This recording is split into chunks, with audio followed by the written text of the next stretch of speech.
Hello students, कैसे हो आप सभी। तो स्टूडेंट्स, आज की क्लास के अंदर हम करेंगे वेक्टर प्रोडक्ट या फिर क्रॉस प्रोडक्ट का जो ज्योमेट्रिकली इंटरप्रिटेशन आता है उसके बारे में हम समझेंगे।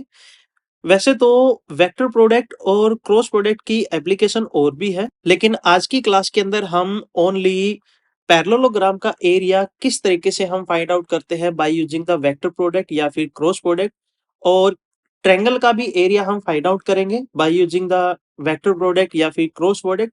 और अगर हमारे पास से पैरेललोग्राम के डायगोनल्स गिवन हो इन फॉर्म ऑफ ए वेक्टर, तो उस केस के अंदर हम पैरेललोग्राम का एरिया किस तरीके से हम फाइंड आउट करते हैं वो भी हम आज की क्लास के अंदर समझेंगे। तो फिर चलिए स्टूडेंट, हम अपने टॉपिक को स्टार्ट करते हैं। तो इन रिजल्ट्स को करने के लिए हमने क्या किया, हमने सबसे पहले एक वेक्टर ए लिया, हमने एक वेक्टर ए माना, और वेक्टर ए रिप्रेजेंट करता है डायरेक्टेड लाइन सेगमेंट ओ ए को, और सेकंड हमने वेक्टर लिया बी, और वेक्टर बी रिप्रेजेंट करता है directed line segment O B को।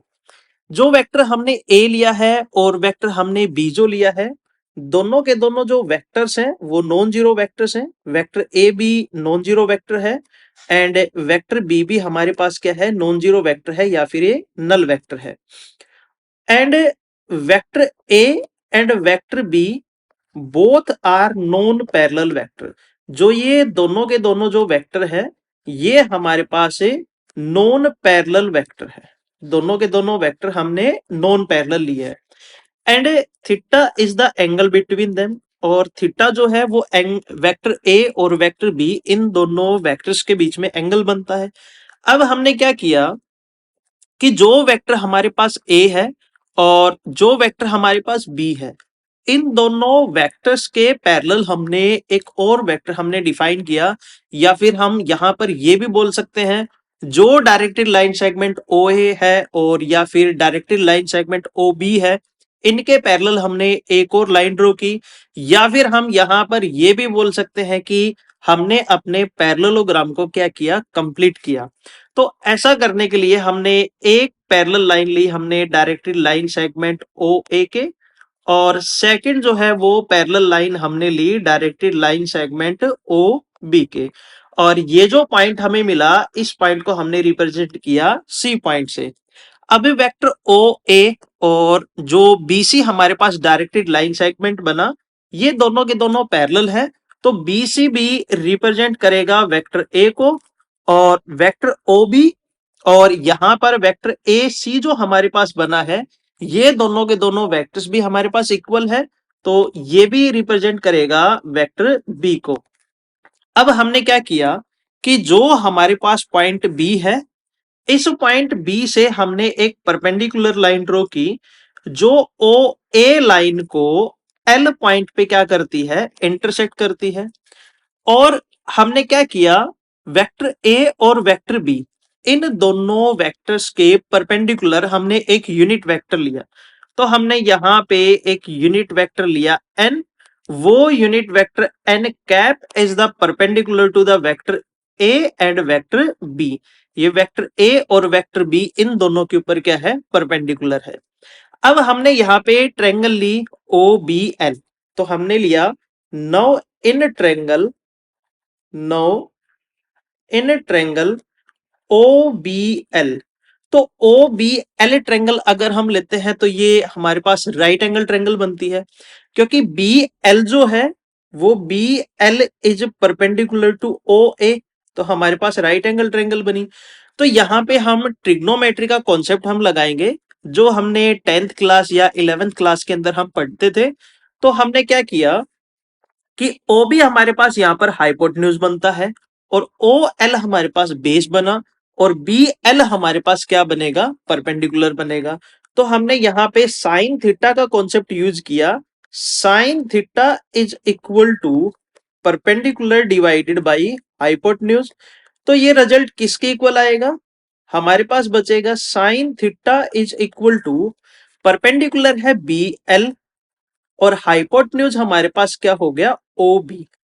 अब हमने यहां से बी एल की वैल्यू निकाली, तो B L is equal to O B into sine theta.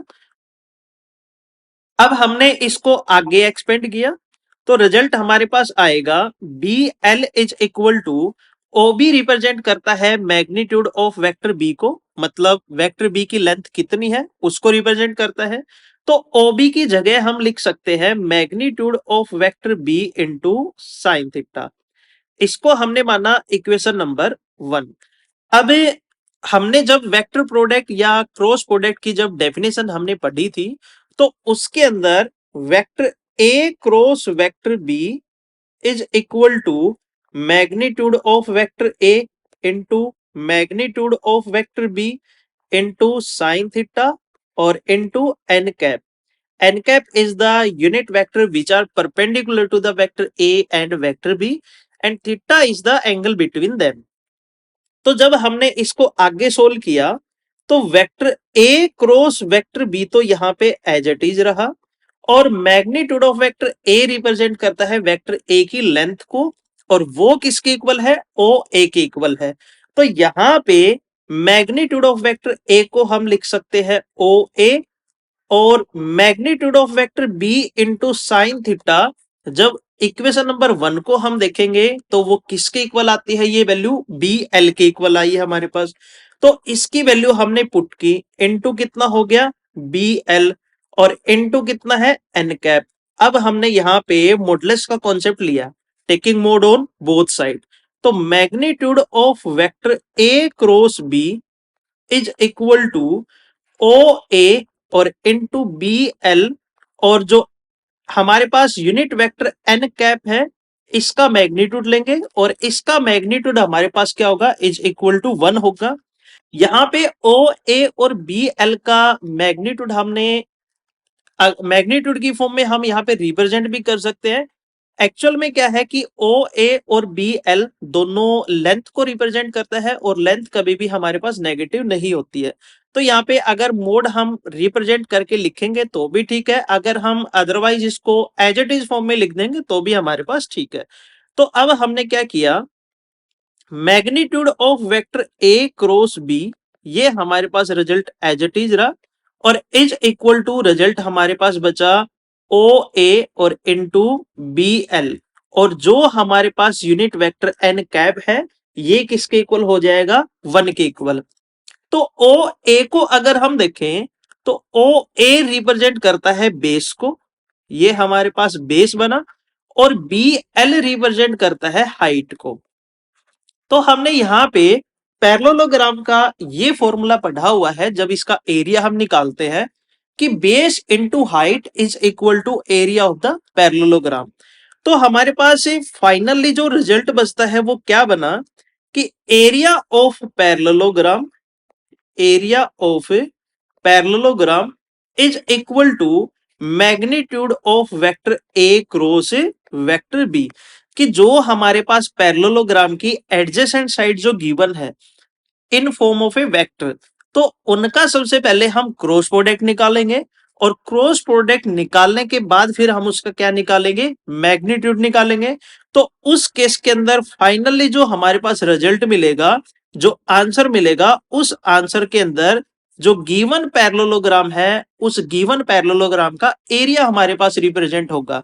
अब हमने क्या किया जब हमने इस पैरेललोग्राम का एरिया फाइंड आउट किया उसका फॉर्मूला हम समझ चुके हैं। तो इस पैरेललोग्राम के जब हम डायगोनल्स लेते हैं मान लो हमने एक डायगोनल बी ए ले लिया या फिर हम इसको ए बी से भी रिप्रेजेंट कर सकते हैं। तो यहाँ पे ये कंप्लीट जो पैरेललोग्राम है ये 2 ट्रायंगल्स में डिवाइड हो गया। तो यहाँ पे अगर हम कंप्लीट पैरेललोग्राम का जो एरिया है इसको 1/2 से मल्टीप्लाई करवा दें या फिर 2 से इसको डिवाइड करवा दें तो उस केस के अंदर हमारे पास जो रिजल्ट बचेगा वो किसका रिजल्ट बचेगा एरिया ऑफ ट्रायंगल का। तो यहां से हम एक और फॉर्मूला जनरेट कर सकते हैं, वो फॉर्मूला हमारे पास क्या बनेगा area of triangle is equal to area of triangle is equal to 1/2 into magnitude of vector A cross vector B.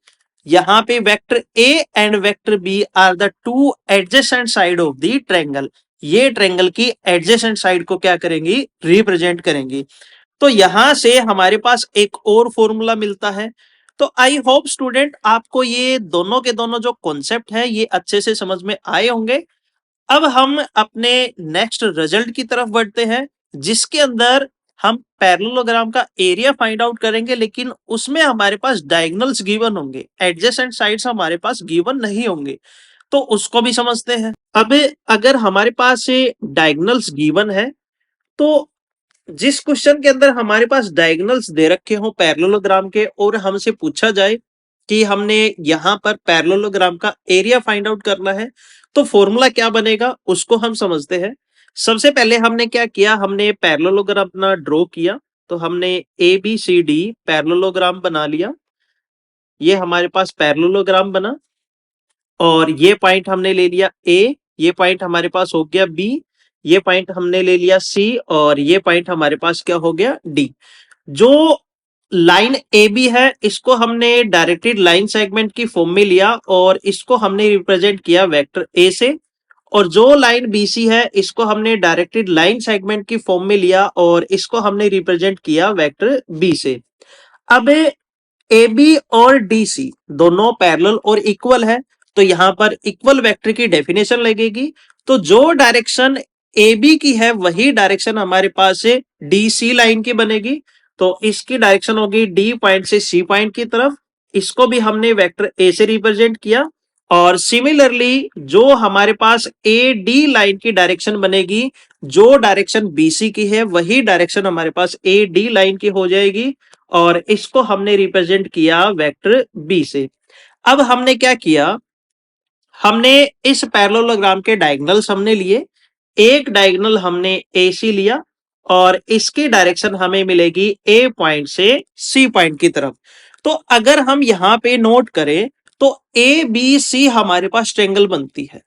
और हमने जब वेक्टर की बेसिक प्रॉपर्टीज हमने पढ़ी थी तो वहां पे हमने ट्रायंगुलर लॉ ऑफ एडिशन के बारे में भी हमने समझा था। तो यहाँ पे अगर हम ट्रायंगुलर लॉ ऑफ एडिशन का कॉन्सेप्ट लगाएं तो हमने क्या किया, हमने लिया now in triangle A B C. ABC triangle के अंदर हम ट्रायंगुलर लॉ ऑफ एडिशन लगाएंगे। इसको हमने डायगोनल D1 से रिप्रेजेंट किया। तो यहां पे जो वेक्टर हमारे पास D1 है, vector D1 is equal to vector A plus vector B। और इसको हमने माना इक्वेशन नंबर फर्स्ट। अब सेकंड हमने डायगोनल लिया BD। अब हम BD डायगोनल लेते हैं। इसकी डायरेक्शन हमारे पास होगी बी पॉइंट से डी पॉइंट की तरफ और इसको हमने रिप्रेजेंट किया डायगोनल D2, यानी कि वेक्टर D2 से हमने क्या किया, इसको रिप्रेजेंट किया। अब हमने लिया now in triangle A B D triangle के अंदर अगर हम ट्रायंगुलर लॉ ऑफ एडिशन का यूज करेंगे तो vector D2 is equal to minus of vector A plus vector B. तो हमारे पास ये रिजल्ट बनेगा। तो यहां पे वेक्टर ए का नेगेटिव हमने इसलिए लिया है क्योंकि अब की बार हमारे पास डायरेक्शन होगी बी पॉइंट से ए पॉइंट की तरफ। तो जो वेक्टर ए की जो डायरेक्शन है वो हमारे पास क्या होगी, अपोजिट होगी। तो इसको हमने रिप्रेजेंट किया इक्वेशन नंबर सेकंड से। अब हमने क्या किया कि जो इक्वेशन नंबर फर्स्ट है और इक्वेशन नंबर जो सेकंड है, इन दोनों को हमने क्रॉस प्रोडक्ट की फॉर्म में राइट किया। तो राइट हैंड साइड के साथ हम क्रॉस प्रोडक्ट करेंगे और लेफ्ट हैंड साइड का हम लेफ्ट हैंड साइड के साथ हम क्रॉस प्रोडक्ट करेंगे। तो then vector D1 cross D2 is equal to vector A plus vector B और क्रॉस इसको हम लिख लेते हैं vector B minus vector A। और अब हम यहां पे इनका क्रॉस प्रोडक्ट करवाएंगे। तो लेफ्ट हैंड साइड हमारे पास एज इट इज रहेगी vector D1 cross vector D2 is equal to vector A का हम vector B minus vector A के साथ क्रॉस प्रोडक्ट करवाएंगे। तो vector A cross vector B as it is है और उसके बाद वेक्टर ए का हम वेक्टर ए के साथ क्रॉस प्रोडक्ट करवाएंगे। तो इसको हमने लिखा minus vector A cross vector A और अब हम करवाएंगे वेक्टर बी का vector B minus vector A के साथ क्रॉस प्रोडक्ट। तो रिजल्ट बचेगा vector B cross vector B as it is है, और माइनस वेक्टर बी का वेक्टर ए के साथ क्रॉस प्रोडक्ट होगा, तो then vector B cross vector A. अब हम यहाँ पे कुछ रिजल्ट्स यूज करेंगे, जैसे कि वेक्टर ए का अगर हम वेक्टर ए के साथ क्रॉस प्रोडक्ट करवाते हैं तो रिजल्ट हमारे पास इज इक्वल टू 0 आता है। इस रिजल्ट को हम समझेंगे जब हम इसके जो बेसिक रिजल्ट्स हैं उनको करेंगे तब। फिलहाल हम इस रिजल्ट का यूज करेंगे यहाँ पे। और एक और रिजल्ट आता है कि vector A cross vector B is equal to negative of vector B cross vector A. तो ये रिजल्ट हमारे पास कॉम्यूटेटिव प्रॉपर्टी का बनता है, इसको भी हम वहां पर समझेंगे। फिलहाल हम इन दोनों रिजल्ट्स का इस जो कॉन्सेप्ट हम कर रहे हैं इस कॉन्सेप्ट के अंदर हम इनको यूज करेंगे। तो vector D one cross vector D two as it is equal to vector A cross vector B भी as it is. Vector A cross vector A 0 हो गया और vector B cross vector B भी हमारे पास 0 हो गया। रिजल्ट बचा negative of vector B cross vector A. तो अब हम यहाँ पे vector B cross vector A को हम लिख सकते हैं। अगर हम यहाँ पे vector B cross vector A की वैल्यू निकालें तो then vector B cross vector A is equal to negative of vector A cross vector B. तो हमने यहाँ पे इस रिजल्ट का यूज किया। तो then vector D one cross D two as it is equal to vector A cross vector B as it is minus vector A cross vector B. अब negative का नेगेटिव के साथ हम मल्टीप्लाई कराएंगे तो रिजल्ट पॉजिटिव हो जाएगा। तो रिजल्ट बचेगा vector A cross vector B plus vector A cross vector B. अब हमने इसको आगे सोल्व किया तो then vector D one cross D two is equal to 2 into vector A cross vector B. अब हमने क्या किया, जो राइट हैंड साइड में 2 मल्टीप्लाई है इसको हम लेफ्ट हैंड साइड में लेके गए। तो रिजल्ट हमारे पास बचा vector A cross vector B is equal to 1/2 into vector D one cross vector D two. अब हमने यहाँ पे मॉडुलस का कॉन्सेप्ट लगाया तो then magnitude of vector A cross vector B is equal to 1/2 हमारे पास स्केलर क्वांटिटी है, मैग्नीट्यूड इसका सेम रहेगा और पॉजिटिव रिजल्ट भी है। तो 1/2 as it is into magnitude of vector D one cross into D two. तो यहां पे अगर इस रिजल्ट को हम ध्यान से देखें तो जो इसकी लेफ्ट हैंड साइड जो है magnitude of vector A cross vector B, ये हमारे पास रिप्रेजेंट करता है एरिया ऑफ द पैरेललोग्राम। तो लेफ्ट हैंड साइड को हमने लिया तो लेफ्ट हैंड साइड हमारे पास रिप्रेजेंट करता है area of parallelogram. Area of parallelogram is equal to 1/2 into magnitude of vector D one cross vector D two. तो यहां से हमारे पास एक और फॉर्मूला जनरेट हुआ कि अगर जो पैरेललोग्राम के जो डायगोनल्स हैं वो डायगोनल्स वेक्टर की फॉर्म में गिवन हो बजाय किसके, एडजेसेंट साइड के। हमारे पास एडजेसेंट साइड अगर क्वेश्चन के अंदर गिवन नहीं है और उस क्वेश्चन के अंदर पैरेललोग्राम के जो डायगोनल्स हैं वो हमारे पास गिवन है, तो इस फॉर्मूले का यूज करके हम वहां पे जो गिवन जो पैरेललोग्राम है उसका एरिया हम फाइंड आउट कर सकते हैं। तो स्टूडेंट्स आज की क्लास के अंदर बस इतना ही। आई होप आज की क्लास के अंदर हमने वेक्टर प्रोडक्ट या क्रॉस प्रोडक्ट के ऊपर जितने भी बेसिक कॉन्सेप्ट हमने किए हैं वो आपको अच्छे से समझ में आए होंगे। अगर इन कॉन्सेप्ट के अंदर आपका कोई डाउट है तो आप कमेंट सेशन के अंदर कमेंट करके जरूर पूछेगा। और जो इस चैनल पे नए हैं तो प्लीज चैनल को लाइक करें, शेयर करें और सब्सक्राइब करें, अपने दोस्तों के साथ भी शेयर करते रहें। और कल की क्लास के अंदर हम वेक्टर प्रोडक्ट या क्रॉस प्रोडक्ट के और बेसिक कॉन्सेप्ट के बारे में हम समझेंगे। तो आज की क्लास के अंदर बस इतना ही। Thank you, have a nice day.